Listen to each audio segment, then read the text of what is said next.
और जम्मू कश्मीर में बॉलीवुड की वापसी हो रही है। कश्मीर घाटी की खूबसूरती के बीच बॉलीवुड फिल्म सिंघम की शूटिंग चल रही है। मशहूर फिल्म अभिनेता अजय देवगन ओल्ड जिना कदल ब्रिज पर शूटिंग कर रहे हैं। जम्मू कश्मीर में बॉलीवुड की एंट्री कश्मीर के सामान्य हालात को दर्शा रही है। उम्मीद है कि पहले की तरह बॉलीवुड समेत अन्य film industry production house Kashmir को अपना फिल्मांकन स्थल बनाएंगे।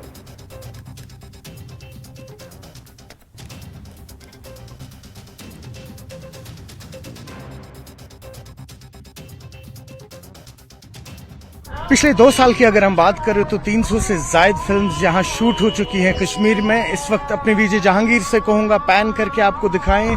हम शहर खास के ज़ैना कदिल एरिया में हैं। ज़ैना कदिल का पुराना ब्रिज इस वक्त आपको दृश्यों के थ्रू दिख रहा होगा, जहाँ पे बॉलीवुड एक्टर अजय देवगन और डायरेक्टर रोहित शेट्टी अपनी आने वाली पिक्चर की शूटिंग कर रहे हैं। आपको याद दिलाऊं कि कुछ ही वक्त पहले कांस फिल्म फेस्टिवल में भी जम्मू कश्मीर फिल्म एसोसिएशन की रिप्रेजेंटेशन गई थी। तो कुल मिला के अगर बात की जाए नई फिल्म पॉलिसी के बाद अब जो ग्रास रूट लेवल पे आपको एक हॉलिस्टिक डेवलपमेंट दिख रही है फिल्मों को लेके, उसका खासा एग्जाम्पल इस वक्त आप अपने कैमरास के थ्रू देख पा रहे होंगे। न्यूज़ 18 के लिए श्रीनगर से जहांगीर अजीज के साथ में सरोज कफील। और जेकेएलएच द्वारा उपमंडल मुख्यालय रामसू में भारतीय राष्ट्रीय राजमार्ग प्राधिकरण द्वारा चल रहे निर्माण कार्य के कारण रामसू बाजार में सड़क की जर्जर स्थिति और खराब जल निकासी व्यवस्था के कारण उत्पन्न स्थिति पर प्रकाश डाला गया।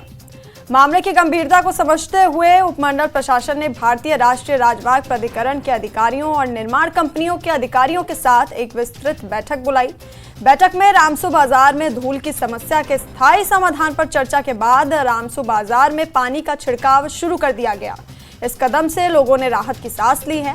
उधर प्रशासन की ओर से निर्माण कंपनी और एनएच को रामसू के आसपास ड्रेनेज सिस्टम सक्रिय करने और लोगों को धूल से होने वाली परेशानी से निजात दिलाने के लिए ब्लैक टॉप समेत सभी उपाय करने के सख्त निर्देश दिए गए हैं।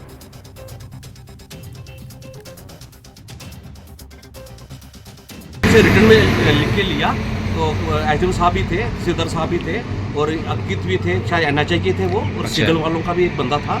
उन्होंने बोला ब्लैक टॉप का तो नहीं है उम्मीद, लेकिन हम ये क्या नाम है ड्रेन वगैरह निकाल के दे देंगे। सिद्धर साहब ने बोला ड्रेन निकाल के दे दो और जो पानी का मसला है वो क्लियर करो और 5-6 दिन के अंदर हम मसले को हल करेंगे। तो ये एनएच के थ्रू ही सारा जो प्रोजेक्ट चल रहा है, तो जो इसमें उनकी कंसेशनरी कंपनी सीपीपीएल है, सीगल इंडिया लिमिटेड जहाँ पे काम कर रहे हैं, तो उनके लेवल पे ही ये सारा कुछ होना है। लेकिन थ्रू एनएचए को हमने स्ट्रिक्टली ये बता दिया है कि ये चीज़ें आपने करवानी है, तो उनकी तरफ से मौके पे उनको हिदायत दे दी गई कि ये चीज़ें होनी चाहिए और ये किसी शर्त पे आप मतलब इनको इग्नोर नहीं करोगे। मीटिंग थी तो हमने बुलाई थी, तो इसमें एक अच्छी तरह से हमारी चर्चा हुई।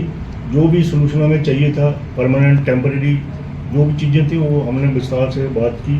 तो इस बात पे ये सारे पार्टीज आमादा हो गई कि भाई जो अभी फ़िलहाल जो अभी हमें चाहिए इसका सोल्यूशन, वो आप immediately with in weeks time आप करेंगे। जैसे पानी वो छिड़काव करते हैं उसको हमने बोला इसको कंटिन्यू रखो, कोई मना करता है उसके बावजूद भी आप कंटिन्यू रखो। और उसके साथ ही जैसे ये मिट्टी जो बारिश होती है वो सड़क पे आती है, तो उसके लिए प्रॉपर ड्रेन होनी चाहिए। ड्रेन बनी है ऑलरेडी, लेकिन उसकी सफाई करवानी है, वो सारी उनको हिदायत दे दी है, वो भी इमीडिएटली उसको कर दें। और दरबशाला जिले के किश्तवाड़